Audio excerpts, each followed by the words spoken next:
একটু ঘুম ছাড়িয়ে সামনে পিছনে ভাই একটু মিলিমিশে দেন না, নারে তাকবীর, আল্লাহু আকবার আমার ভাই না। তবে অনেকে দেখছে আস্তে আস্তে আস্তে আস্তে ঘুমিয়ে পড়ছে, পিছন দিক যারা, সামনের দিক দেখছি মাশাআল্লাহ খুব চাঙ্গা। তবে ভাই মাহফিলে বললে ঘুম পায়, ঠিক বলছি না বলবো? কেউ কি ইচ্ছা করে ঘুমায়? ইচ্ছা করে কেউ ঘুমায় না।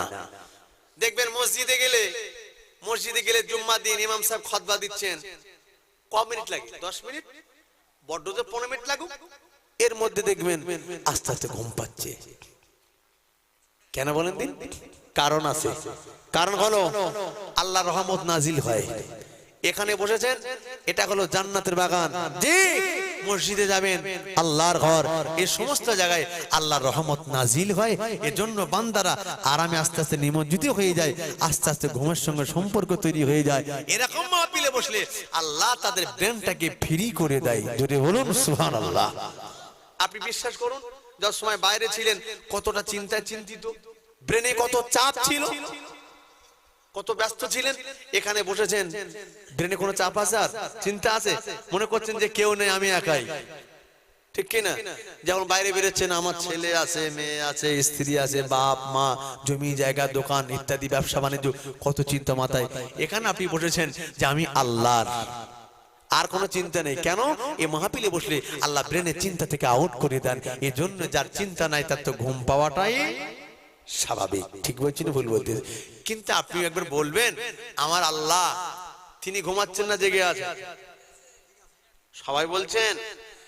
নবী মুসা এই প্রশ্নটা আমার আল্লাহকে একদিন করেছিলেন, আল্লাহ গোটা বিশ্বে মানুষ সারাদিন পরিশ্রম করে, কষ্ট করে, আল্লাহ তারা তো রাত্রেবেলা একটু ঘুমায়, আল্লাহ আপনি কি রাতে ঘুমান না? আমার আল্লাহ পাক ডেকে বলছেন, এই মুসা, দেখতে চাস না শুনতে চাস? আল্লাহ আমি দেখবো। এই মুসা, দেখতে যদি চাও, এই নবী মুসা রাতের আধারে কাঁচের একটা গ্লাসে পানি নিয়ে তুমি তুর পাহাড়ে চলে এসো। কেন? আমি আল্লাহ পানি পান করব। আল্লাহ পানি পান করেন? করেন না, কিন্তু আল্লাহ বলছেন পানি পান করব। নবী মুসা কাঁচের একটা গ্লাসে করে পানি নিয়ে তুর পাহাড়ে হাজির। রাতের আধারে খাওয়া দাওয়া নামাজ সব কমপ্লিট করে চলে গেলেন। এখন আল্লাহ বলছেন, নবী মুসা রে, গ্লাসটা নিয়ে দাঁড়িয়ে থাকো, যখন আমার পিপাসা লাগবে তখন পানি চাইবো, তার আগে নয়। এখন নবী মুসা গ্লাসটা, কাঁচের গ্লাস হাতে নিয়ে রাতের আধারে দাঁড়িয়ে আছেন, পাথরের পাহাড়। ভাই একা মানে বোকা, গল্প করার লোক নাই, টাইম পাস করার কোনো ব্যবস্থা নাই। আমাদের জন যুগ ভাইদের কাছে এখন আমাদের কাছে আজ স্ক্রিন টাচ মোবাইল, অসুবিধা নেই, কেউ নেই একাকি, চলো নেট চালিয়ে দাও, রামডাম চলতেছে, ইউটিউব নেট চলছে, চলে কি চলে না? টাইম পাস করার একটা ব্যবস্থা আছে। আমার ভাইরা, আমার যুবক ভাইরা, জওয়ান ভাইরা, নেট দেখেন, দেখেন, দুঃখ নাই, তবে যেটা ভালো আপনি সেটা দেখেন। আজকে আমার সঙ্গে এসেছেন যিনি জানেন, টিকে ডিজিটাল সাউন্ড। এই টিকে ডিজিটাল সাউন্ড এই চ্যানেলটা সুপরিচিত মানুষের কাছে। এই চ্যানেলটা আপনি সাবস্ক্রাইব করবেন, দেখবেন প্রতিনিয়ত নামি দামি আলেম ওলামাদের ওয়াজ পাবেন প্রতিনিয়ত। আল্লাহু আকবার। এই চ্যানেলে লক্ষ দিকের উপরে সদস্য তৈরি হয়ে গেছে আলহামদুলিল্লাহ। 1 লক্ষ আজকে শুনছিলাম, আজকে পর্যন্ত 1,14,000। আল্লাহু আকবার। ভাই বলছিলেন একটু মুর্শিদাবাদ যাবো, আমি তো ভাইকে বলে চলেন, আসার সময় ভাইকে নিয়ে চলে এসেছি আলহামদুলিল্লাহ। তবে আজকে যে ওনার ওয়াজগুলো রেকর্ডিং হচ্ছে, আপনাদের এগুলো ইউটিউবে চলবে, দেখবেন আগামী দিনে মুর্শিদাবাদের এই জলসা। তবে যাই বা হোক, এই আপনারা দেখেন, কথা হলো ভালো জিনিস দেখেন, এরকম চ্যানেলগুলো আপনারা সাবস্ক্রাইব করবেন, নিশ্চিত ভালো ভালো তথ্যমূলক আলোচনা শুনবেন। আমি গুনাহগার, হয়তো সবচেয়ে অযোগ্য আমি গুনাহগার, নামি দামি আলেমদের ওয়াজ পাবেন এই চ্যানেলে। মনে রাখবেন, টিকে ডিজিটাল সাউন্ড। কি বললাম? টিকে ডিজিটাল সাউন্ড, এই কথাটা মনে রাখেন, সাবস্ক্রাইব করুন, দেখবেন প্রতিনিয়ত বহু বক্তা ওয়াজ পাবেন, বহু আলেম এইভাবে না প্রচুর বক্তাদেরকে দাওয়াত করছে এখন ওই ওয়াজ শুনে ইউটিউবে। ভাইয়ের কাছে ফোন করেই জ্বালাচ্ছে রোজ, ভাই ওই বক্তাকে দেন। ভাই বলছে কটা বক্তা না আমি নাম্বার রাখবো? ভাই সম্ভব? লোক জ্বালিয়ে মারছে। ভাইয়ের এই চ্যানেল শুধু এখানে নয়, বিভিন্ন জায়গায়, আমেরিকা পর্যন্ত, তাই না, আরব, সমস্ত জায়গায়, সমস্ত দেশ, আল্লাহ শুকরিয়া। কারণ নেট তার একটা দেশ চলে না, গোটা বিশ্ব জুড়ে, ঠিক কিনা? ইরাক, ইরান, জাপান, জার্মান, গোটা পৃথিবী জুড়ে আল্লাহ শুকরিয়া। যেখানে মুসলিম কান্ট্রি আছে, ওরা চায় মুসলিমরা একটু ভালো ভালো জিনিস দেখার। ঠিক কি না? তারাও দেখেন, তারাও নাকি ফোন টোন করেন, শুনছিলাম আলহামদুলিল্লাহ। তবে যাই বা হোক, আমি বলছিলাম দেখুন ভালো জিনিসটাই দেখুন, যা দেখলে পরে আপনি সওয়াব পাবেন। যুবক ভাইরা ঠিক বলছি না, আমি ভুল বলছি? জি, মাথায় রাখেন। তবে আমার ভাইরা, আমি আপনাকে বোঝাচ্ছিলাম যে এরকম এই ঘষাঘষি মোবাইল যদি থাকে, অন্তত টাইম পাস করে একটা ব্যবস্থা আছে। কিছু তো নাই, নবী মুসা একাই দাঁড়িয়ে আছে আল্লাহ। কিন্তু রাত যখন গভীর হচ্ছে, নবী মুসার ঘুমের সঙ্গে একটা সম্পর্ক তৈরি হয়ে গেল। ঘুম হলো মৃত্যুর সমান, ঘুম পাওয়াটাই স্বাভাবিক। রাত 12টা বেজে যাওয়ার পর দেখবেন শ্রোতার 12টা বেজে যায়, বক্তাদেরও 12টা বেজে যায়। এখন রাত 1টা, তবুও আপনারা চাঙ্গা, আল্লাহ তাআলা লাখ লাখ শুকরিয়া। তবে ভাই আমার ভাইরা, তবে নবী মুসা আস্তে আস্তে যে ঘুম পেয়েছে, হাতটা সেলাক হয়ে গেল। অমনি কাঁচের গ্লাস, হাত থেকে কাঁচের গ্লাস পাথরের পাহাড়ে পড়ে। কাঁচের এই গ্লাস উপর দিয়ে যদি মাটিতে পড়ে কিছু হবে, কিন্তু পাথরের পাহাড়ে যদি পানি ভরা গ্লাস, ওয়েট একটা ওজন আলাদা। এই অবস্থায় পাথরের পাহাড়ে যদি পড়ে, অস্তিত্ব থাকবে গ্লাসের? পুরো গ্লাসটা ভেঙে টুকরা টুকরা টুকরা হয়ে গেল। ঠিক ওই সময় আল্লাহ বলছেন, আয় মুসা দাও, পানি দাও, আমি আল্লাহ পান করব।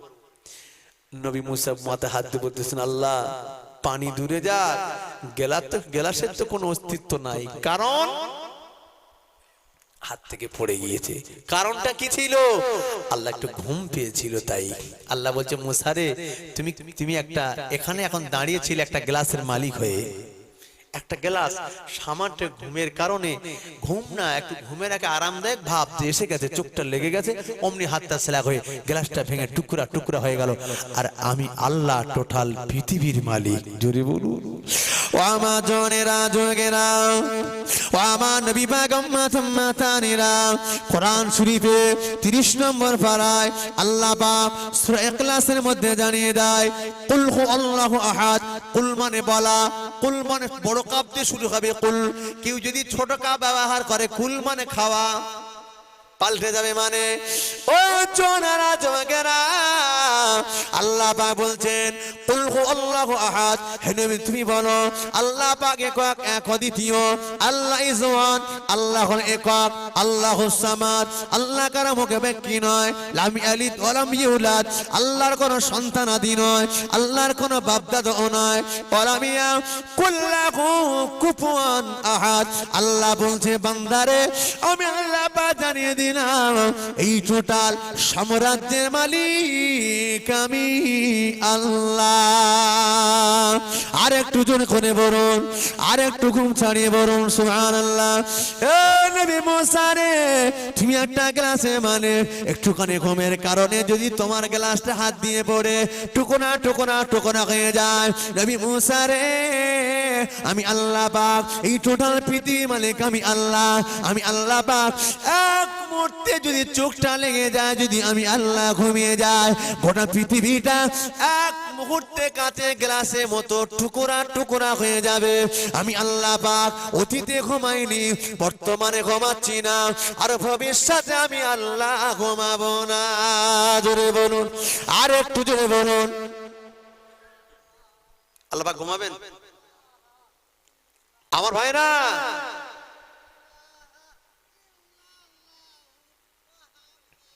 আলহামদুলিল্লাহ আমার ভাইরা। তবে আমি আপনাকে কি বলছিলাম খেয়াল করুন, নবী মুসা একটা গ্লাসের মালিক, আমার আল্লাহ টোটাল পৃথিবীর মালিক। আল্লাহ বলছেন, যদি ঘুমিয়ে যায় তাহলে গোটা পৃথিবীটা কাঁচের গ্লাসের মতো টুকরা টুকরা হয়ে যাবে।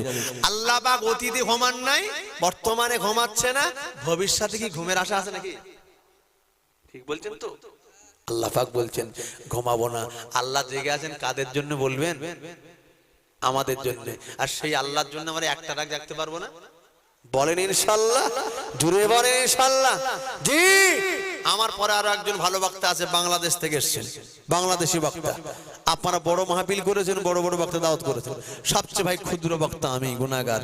তো যাইবা কথা হলো, আপনি বলুন, মাহফিলের শুরুতে দেখেছেন এই মাহফিল প্যান্ডেলটা পুরো ভরেছিল, ঠিক না? এখন দেখছেন বেশ কিছু মানুষ দেখছি ফাঁকা, কারণ ওরা উঠে চলে গেছে, ঘুমের সাথে সম্পর্ক, বাড়িতে যে ঘুমাবে তাই। এখন আপনি বলুন, এখন যে রাতের একদম আস্তে আস্তে শেষের দিকে এগিয়ে যাচ্ছে, এখন এখন যদি আপনি আমার কথা খেয়াল করুন, এখন যদি আপনি বাড়িতে যে ঘুমিয়ে যান, ফজর নামাজ পড়তে পারবেন? সম্ভব হবে? মাহফিলে বসলে, এখানে ওয়াজ শুনলে নফল ইবাদত সওয়াব পাওয়া যায়। আর আল্লাহর ফরজ 2 রাকাত ফরজ নামাজটা, ফজরের 2 রাকাত ফরজ নামাজটা হলো সুন্নাত, ওয়াজিব, ফরজ। আপনি নফল ইবাদত করলেন রাত জেগে, আর ফরজ ইবাদত করার কিছু মুহূর্তে আপনি ঘুমিয়ে গেলেন, তাহলে সারা রাত মাহফিলে বসে লাভ হলো?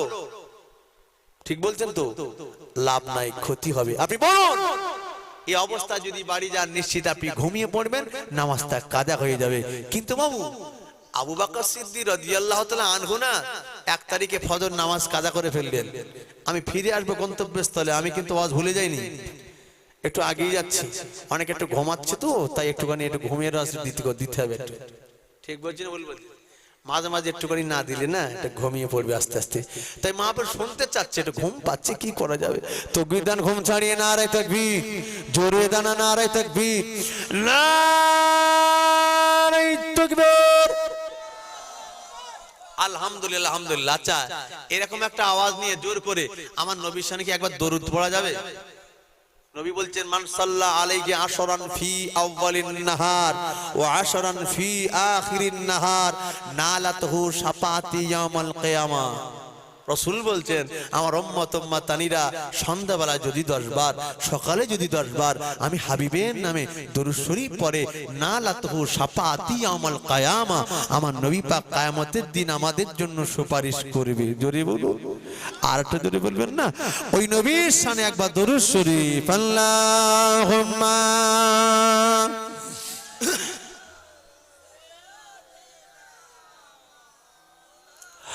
وعلى آل سيدنا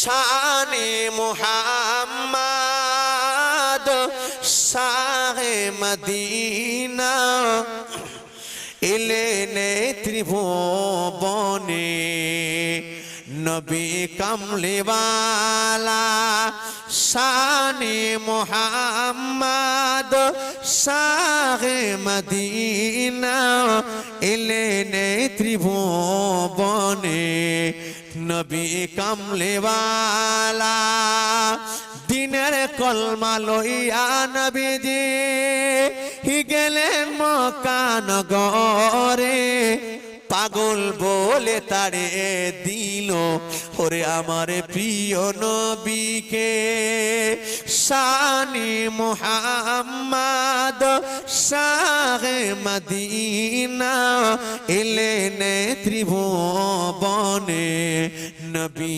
কামলিওয়ালা দিনের কলমা লইয়া নবীজি গেলেন আবু জাহেলের দ্বারে চাবুক মেরে তাড়িয়ে দিল ওরে আমার প্রিয় নবীকে মা খাদিজা দেখে তখন হইলেন তাআলা তিনি তো মুহাম্মদ নবী ওরে নবী কামলিওয়ালা শানে মুহাম্মদ শাহ মদিনা এলেন ত্রিভুবনে নবী কামলিওয়ালা দিনের কলমা লইয়া নবীজি গেলেন তায়েবাসীদের কাছে পাথর মেরে তাড়িয়ে দিল ওরে আমার প্রিয়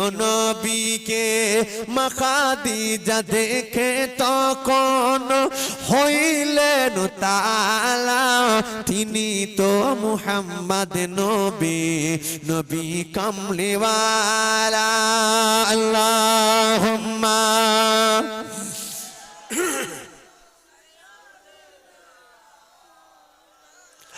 وعلى آل سيدنا আমার ভাইরা তবে আমি আপনাকে শোনাচ্ছিলাম যদি এখান থেকে উঠে বাড়ি যাই ফজরের নামাজ কাজা হয়ে যাবে তাহলে মাহফিলে বসা সম্পূর্ণ বেকার ঠিক কি না এখন আবু বকর সিদ্দিক রাদিয়াল্লাহু আনহু তিনি একদিন ঘুমিয়ে পড়েছিলেন, নামাজ পড়তে উঠতে পারেনি। এই নামাজ কাজা হয়ে যাওয়ার পরে আবু বকর সিদ্দিক রাদিয়াল্লাহু তাআলা আনহু তিনি ঝরঝর করে কাঁদতেছেন, আল্লাহ আমি আবু বকরের নামাজ কাজা হয়ে গেল আল্লাহ। ভাই জীবনে বহুত আমাদের জীবন দশায় কত নামাজ কাজা করেছি, কিন্তু একবার কেঁদেছি দু হাত তুলে আল্লাহ দারে, কাঁদিনি। কিন্তু আবু বকর সিদ্দিক তিনি দুটো হাত তুলে দোয়া চাচ্ছেন, আল্লাহ আমি আবু বকর, আল্লাহ নামাজটা কাজা হয়ে গেল আল্লাহ। আল্লাহ কিয়ামতের দিন কি জবাব দেবো আল্লাহ। সারাটা দিন কাঁদছেন। পরের দিন আবু বকর সিদ্দিক রাদিয়াল্লাহু তাআলা আনহু কি করছেন জানেন? এশার নামাজ পড়লেন, খাওয়া দাওয়া করলেন, তাহাজ্জুদ নামাজ পড়লেন, ওই নামাজে মুসাল্লায় বাড়িতে বসে আছেন। কেন? আবার যাতে ফজরে 2 রাকাত ফরজ নামাজ কাজা না হয়ে যায়। আহা বসে আছেন, তবে তবে হঠাৎ বসে থাকতে থাকতে ফজরের ওয়াক্ত ইন্তজার করছে কখন আজান হবে, মদিনার মসজিদে নামাজ পড়তে যাবেন। হঠাৎ আস্তে আস্তে চোখটা লেগে গেল, আজানের কিছু মুহূর্তে চোখটা লেগে গেল, ঘুমিয়ে পড়লেন। ও আমার জনেরা জোগেরা, ও আমার নবী পাগম্বর সুন্নাতানিরা, মদিনার মসজিদে হযরত বেলাল রাদিয়াল্লাহু তাআলা আনহু আযান শুরু করে দিলেন। ও জনেরা যুবকেরা, তবে দেখতে পাওয়া গেল আবু বকর সিদ্দিক রাদিয়াল্লাহু তাআলা আনহু তিনি যে আরামে নিমজ্জিত বসে বসে ঘুমিয়ে পড়লেন। কে জানো দরওয়াজার সম্মুখে এসে আস্তে আস্তে আস্তে করে ডেকে জাগিয়ে দেয়। আওয়াজ করছেন, কে গো? আবু বকর সিদ্দিক চমকে গেলেন, কে ডাকে? আস্তে করে দরওয়াজা খুলে দেখছেন একজন মাথায় টুপি, মুখে দাড়ি, বড় লম্বা জামা।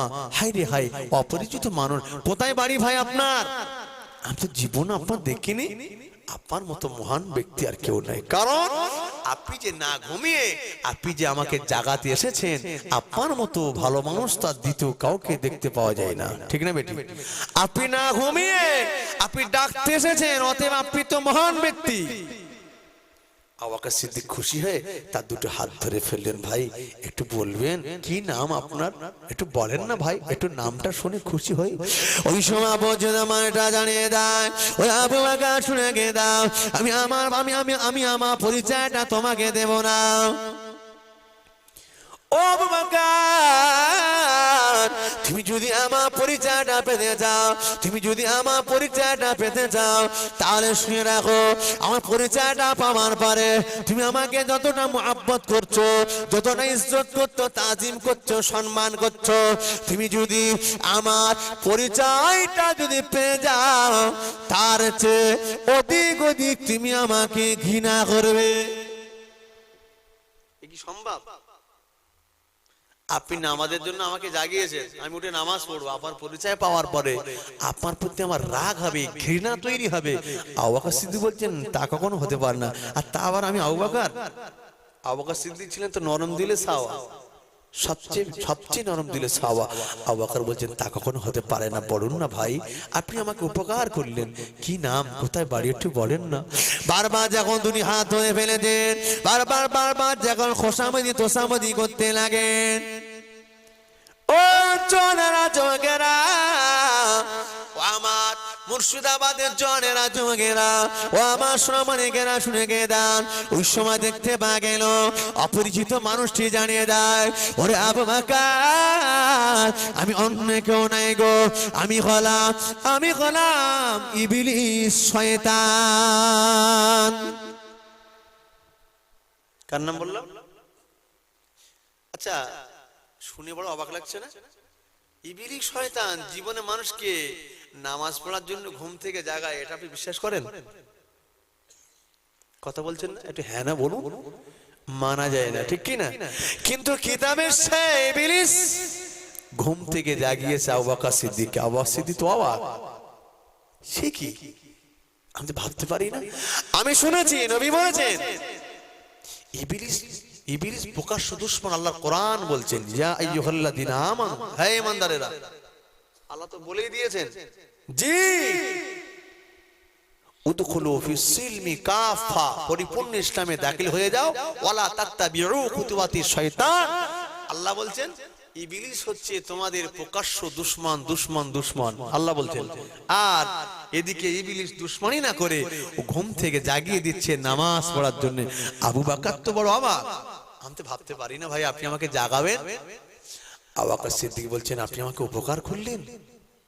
ওই সময় ইবলিস বলছে আবু বকর রে, আমি তোমার উপকার করি না, তুমি ঠিকই শুনেছি ইবলিস মানুষকে ক্ষতি করে দেয়, আমি তোমার ক্ষতি করেছি, উপকার নয়। আরো অবাক, আমি প্রকাশ্যে বুঝতে পারছি আপনি উপকার করলেন, আবার আপনি বলছেন ক্ষতি করেছি, এ তো মানা যায় না। ও আমার জনেরা যোগেরা, ও আমার নবী পয়গম্বর মাতানেরা, ও সোনার মানিকেরা, ও আমার জনেরা, ও আমার যুবকেরা, আল্লাহ নবী বলেছেন কোন মানুষ যদি আচমকা গাড়ি অ্যাক্সিডেন্টে যদি মারা যায়, নৌকা ডুবে যদি মারা যায়, খোদায় বাস মাথায় পড়ে যদি মারা যায়, কোন মানুষকে যদি আচমকা মার্ডার করে দেওয়া হয়, ওই মানুষটা শহীদের দরজা পেয়ে যায়। তবে তবে তবে কোন মানুষ যদি কোন দিয়াল চাপা পড়ে যদি মারা যায়, সেও শহীদের দরজা পেয়ে যায়। একজন মানুষ ওই দেয়ালের পাশে দাঁড়িয়ে আছে, হঠাৎ একজন অপরিচিত মানুষ এসে তার হাতটা ধরে হিড় হিড় করে টেনে বার করে নিয়ে এসছে। হঠাৎ দেখতে পাওয়া গেল ওই দেওয়ালটা দাঁড়িয়ে থাকা মানুষের নিকটে পড়ে গেল। কথা বুঝতে পারছেন? আপনি দাঁড়িয়ে আছেন, আমি হিড়ি করে টেনে আনলাম, ওই জায়গায় দেয়ালটা দুরুম করে পড়লো। এখন আপনি চমকে যাবেন না? সত্যি ভাই কে আপনি বুঝলেন কি করে ওই দেয়ালটা এখানে পড়বে, আর আপনি আমাকে সত্যি মমতের হাত থেকে বাঁচিয়ে দিলেন? আমি তোমাকে বাঁচিয়েছি, সত্যি আপনি যে উপকার করলেন এর ঋণ আমি শোধ করতে পারবো না। বলছে আমি উপকার নাই, আমি তোমার ক্ষতি করেছি। কে আপনি? পরিচয় দিলেন, আমি সেই ইবলিস। আপনি বলুন ইবলিস উপকার করে মানুষের? ও তো ক্ষতি করে। কিন্তু দুটো কথা শোনালাম, দুজনকে উপকার।